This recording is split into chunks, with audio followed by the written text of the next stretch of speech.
بسم اللہ الرحمن الرحیم۔ طلبہ کرام، آپ سب کیسے ہیں؟ آج ہم اصول شاشی کے سبق نمبر 166 کو پڑھیں گے۔ آج کے سبق کا عنوان ہے خبر واحد پر عمل کرنے کی شرائط۔ آج کے ہمارے سبق کی عبارت وَبِإِعْتِبَارِ اخْتِلَافِ احوال الرواة سے شروع ہوتی ہے۔ آئیے عبارت کی ریڈنگ بھی کرتے ہیں، عبارت بھی پڑھتے ہیں، اس کا ترجمہ بھی کرتے ہیں اور ساتھ ہی ساتھ وضاحت بھی سنتے ہیں۔ مصنف علیہ رحمہ لکھتے ہیں وَبِإِعْتِبَارِ اخْتِلَافِ احوال الرواة قُلْنَا، اور راویوں کی حالتیں مختلف ہونے کے اعتبار سے ہم نے کہا شرط العمل بخبر الواحد الا يكون مخالفا للكتاب والسنة المشهورة والا يكون مخالفا للظاہر،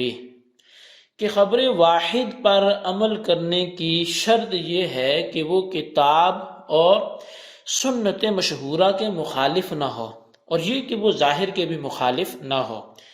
یعنی کہ راویوں کی حالتیں چونکہ بدلتی رہتی ہیں، تو اسی وجہ سے جو خبر واحد پر عمل کرنے کی شرط ہوگی وہ یہ ہوگی کہ اول تو وہ کتاب اللہ کے مخالف نہ ہو، اور دوسرا یہ وہ سنت مشہورہ یعنی حدیث مشہور جو ہوگی اس کے بھی وہ مخالف نہ ہو، اور تیسرے نمبر پر یہ کہ وہ ظاہر کے بھی مخالف نہ ہو۔ اچھا، یہ شرائط ہم نے خود نہیں لگائی بلکہ قال علیہ الصلوۃ والسلام، نبی علیہ الصلوۃ والسلام نے ارشاد فرمایا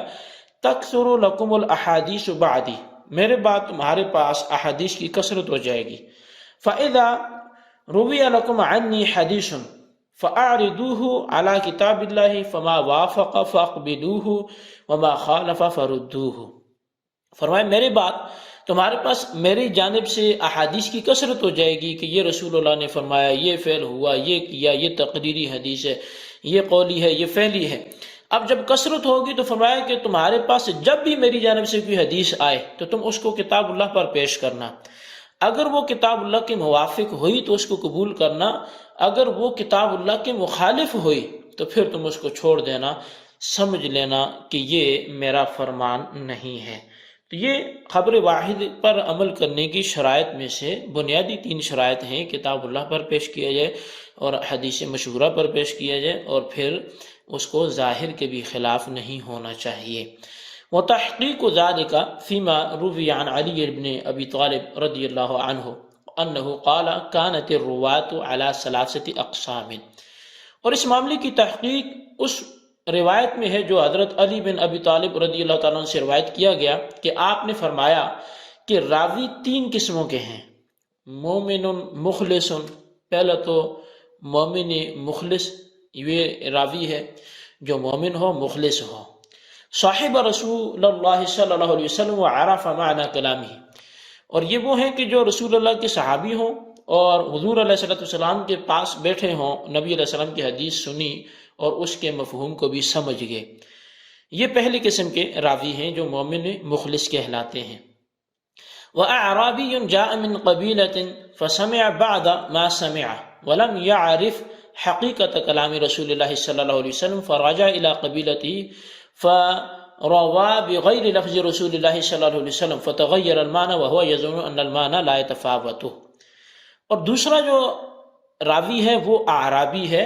کہ جو کسی دور دراز قبیلے سے آیا اور اس نے رسول اللہ کے بعض فرمان کو سنا اور حقیقت کلام کو سمجھا بھی نہیں ہے، نبی علیہ السلام نے جو بات کی اس کی حقیقت کو وہ نہیں پہنچ سکا، بس وہ اپنی قبیلے کی طرف واپس چلا گیا اور وہاں جا کر وہ رسول اللہ کے الفاظ کے علاوہ اپنے الفاظ میں اس حدیث کو بیان کرتا ہے جس سے معنی بدل گیا، اور وہ یہ سمجھ رہا ہے کہ معنی بدلا نہیں ہے۔ تو یہ دوسری قسم ہے راویوں کی، یعنی ان باتوں سے ہمیں یہ بھی سمجھ آ رہا ہے کہ راوی کی وجہ سے حدیث میں کیسے خلل آ سکتا ہے۔ تو اب وہ دور دراز قبیلے سے آیا اور سنی بھی اس نے پوری نہیں، جو سنی اس کو بھی اپنے لفظوں سے بیان کیا تو معنی بدل گئے۔ تیسرا جو راوی ہے حضرت علی رضی اللہ عنہ کے فرمان کو جاری رکھتے ہوئے اگر ہم بات کریں وہ منافق لم یعرف نفاقہ فروا ما لم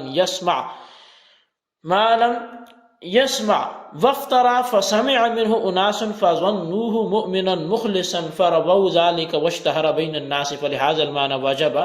عرض الخبر على الكتاب والسنة المشهورة۔ تیسرا وہ منافق راوی ہے کہ جس کا نفاق مشہور نہ ہو اور وہ چیز روایت کرے کہ جس کو اس نے سنا ہی نہیں ہے، اور اس نے اپنی جانب سے جھوٹ باندھا۔ اب اس منافق سے جب لوگوں نے حدیث سنی جو اس نے اپنی سے گڑھی تھی، انہوں نے یہ اس کو مومن مخلص سمجھا اور اس سے آگے حدیث کو روایت کرنے لگے اور وہ لوگوں کے درمیان مشہور ہوگی۔ اب جب ایسی صورتحال راویوں کے درمیان ہو سکتی ہے تو کہتے ہیں اسی بنیاد پر یہ بات پھر واجب ہوئی کہ جو بھی خبر واحد آئے اس کو کتاب اللہ پر اور سنت رسول پر، جو سنت مشہورہ ہے، اس پر پیش کیا جائے کہ وہ ان کے مخالف تو نہیں ہے۔ وَنَظِيرُ الْأَرْضِ عَلَى الْكِتَابِ فِي حَدِيثِ مَسِّ الذَّكَرِ فِيمَا يُرْوَى عَنْهُ عَلَيْهِ السَّلَامُ مَنْ مَسَّ ذَكَرَهُ فَلْيَتَوَضَّأْ فَعَرَضْنَاهُ عَلَى الْكِتَابِ فَخَرَجَ مُخَالِفًا لِقَوْلِهِ تَعَالَى فِيهِ رِجَالٌ يُحِبُّونَ أَن يَتَطَهَّرُوا فَإِنَّهُمْ كَانُوا يَسْتَنْجُونَ بِالْأَحْجَارِ ثُمَّ يَغْسِلُونَ بِالْمَاءِ۔ اور کتاب اللہ پر حدیث کو پیش کرنے کی اگر ہم مثال کی طرف بڑھیں تو کتاب اللہ پر حدیث کو پیش کرنے کی جو مثال ہے وہ مس ذکر والی حدیث میں ہے، کہ جس میں نبی علیہ السلام سے روایت کیا گیا کہ آپ کی جانب یہ فرمان کہ جس نے اپنے ذکر کو چھوا تو اسے چاہیے کہ وہ وضو کرے۔ بس جب ہم نے اسی حدیث کو کتاب اللہ پر پیش کیا تو یہ تو کتاب اللہ کے اللہ تعالیٰ کے اس فرمان کے مخالف نکلی کہ فیہ رجال یحبون ان یتطہروا، کہ اس جگہ پر اس مسجد میں کچھ ایسے لوگ بھی ہیں جو اہل قباء کے حوالے سے یہ فرمایا گیا کہ جو پسند کرتے ہیں کہ وہ خوب طہارت حاصل کریں۔ اب ان کی خوب طہارت کیا تھی؟ وہ پہلے پتھروں سے استنجا کرتے تھے اور پھر وہ پانی سے غسل کرتے تھے، دھوتے تھے۔ اب کہتے ہیں وَلَوْ كَانَ مَسُّ الذَّكَرِ حَدَثًا لَكَانَ هَذَا تَنْجِيسًا لَا تَطْهِيرًا عَلَى الْإِطْلَاقِ۔ اگر ذکر کو چونا حدث ہی ہوتا تو پھر تو یہ تنجیس ان کی بڑھتی، نجاست میں اضافہ ہوتا، نہ کہ مطلق طور پہ طہارت میں اضافہ ہوتا۔ یعنی کہ جب یہ بات طے ہوگی تھی کہ من مس ذکرہ فلیتوضا، کہ جس نے ذکر کو چھوا تو وہ وضو کرے، تو اب دوسری جانب قرآن کریم میں ان لوگوں کی تعریف کی گئی جو اپنے ذکر کو چھو کر اس کو پانی سے دھوتے ہیں تو ان کا وضو اور ستھرا ہو جاتا ہے، طہارت میں اور اضافہ ہو جاتا ہے۔ تو اس کا مطلب ہے کہ وہ حدیث اس آیت کے مخالف ہوئی، تو جب مخالف ہوئی تو اب پھر کتاب اللہ پر عمل کیا جائے گا اور خبر واحد کو چھوڑ دیا جائے گا۔ وَكَذَلِكَ قَوْلُ علیہ السلام، ایسے ہی نبی علیہ السلام کا فرمان ہے اَيُّمَا امْرَأَةٍ نَكَحَتْ نَفْسَهَا بِغَيْرِ إِذْنِ وَلِيِّهَا فَنِكَاحُهَا بَاطِلٌ بَاطِلٌ بَاطِلٌ خرج مخالفا لقوله تعالى فلا تعدلوهن ان ينكحن ازواجهن فان الكتاب يوجب تحقيق النكاح منهن۔ اور ایسے ہی نبی علیہ السلام کو فرمانے کہ کوئی بھی عورت جو اپنا نکاح بغیر ولی کی اجازت کے کرے تو اس کا نکاح باطل ہے، باطل ہے، باطل ہے۔ اب یہ تو حدیث ہے، جبکہ حدیث پاک کے مخالف اللہ تعالیٰ کی آیت قرآن کریم میں وہ کیا ہے؟ کہتے ہیں خرج مخالفا، یہ حدیث مخالف نکلی اللہ تعالیٰ کے اس فرمان کے کہ فلا تعدلوهن، تم عورتوں کو نہ روکو ان ينكحن ازواجهن، کہ وہ اپنے سابقہ شوہروں سے نکاح کریں۔ اب کہتے ہیں کتاب جو ہے عورتوں کی جانب سے ان ينكحن، کہ وہ عورتیں نکاح کریں، عورتوں کی جانب سے نکاح کے ثبوت کو لازم کرتا یہ ہے کتاب اللہ، جبکہ حدیث پاک میں یہ فرمایا جا رہا ہے کہ اگر عورت نکاح کرے تو اس کا نکاح باطل ہے، باطل ہے، باطل ہے۔ تو لہٰذا اس کا مطلب یہ ہے کہ کئی ایسی خبریں واحد ہیں جو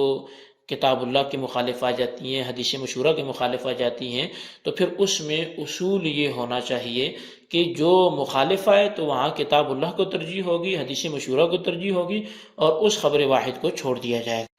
ومثال العرض على الخبر المشهورة رواية القضاء بشاهد ويمين فإنه خرج مخالفا لقول عليه السلام البينة على المدعي واليمين على من أنكر۔ اور خبر واحد کو خبر مشہور پر پیش کرنے کی مثال وہ قضاء کی روایت ہے، یعنی ایک گواہ اور قسم کے ذریعے قضاء کی روایت ہے کہ بے شک یہ حدیث مخالف نکلی نبی علیہ السلام کے اسی دوسرے حدیث مشہورہ کے فرمان کے کہ بینہ مدعی پر ہے، گواہی مدعی پر ہے اور قسم اس پر ہے جس نے انکار کیا۔ اب اس مثال سے مصنف جو ہے وہ خبر مشہور پر پیش کرنے کی خبر واحد کو مثال پیش کر رہے ہیں۔ خبر واحد کو خبر مشہور پر پیش کرنے کی مثال وہ یہ ہے کہ ایک گواہ اور ایک قسم پر فیصلہ کرنے کی روایت ہے۔ حضرت ابو ہریرہ رضی اللہ تعالیٰ سے روایت ہے ان نبی قضا بشاہد و یمین، کہ نبی علیہ السلام نے ایک گواہ اور ایک قسم پر فیصلہ فرمایا۔ اس حدیث سے معلوم ہوا کہ گواہی کے لیے دو گواہوں کا ہونا ضروری نہیں ہے، بلکہ ایک گواہ کے ساتھ قسم سے بھی فیصلہ ہو جاتا ہے۔ اسی حدیث پر ائمہ ثلاثہ امام مالک، امام شافعی اور امام احمد بن حنبل نے عمل کیا، جبکہ امام اعظم ابو حنیفہ نے اس خبر واحد کو خبر مشہور پر پیش کیا تو خبر مشہور کے مخالف نکلی۔ خبر مشہور یہ ہے کہ حضرت عبداللہ بن عباس رضی اللہ تعالیٰ عنہ سے مروی ہے کہ نبی علیہ الصلوۃ والسلام نے ارشاد فرمایا البینۃ علی المدعی والیمین علی من انکر، کہ گواہ پیش کرنا مدعی کے ذمہ ہے اور قسم اٹھانی منکر کے ذمہ ہے۔ اس حدیث سے معلوم ہوا کہ گواہ اور قسم دو فریقوں کے درمیان تقسیم ہے، کہ مدعی کے ذمہ گواہ ہیں جبکہ منکر کے ذمہ قسم ہے۔ البینہ اور الیمین پر الف لام جنسی ہے، جس سے معلوم ہوا کہ جنس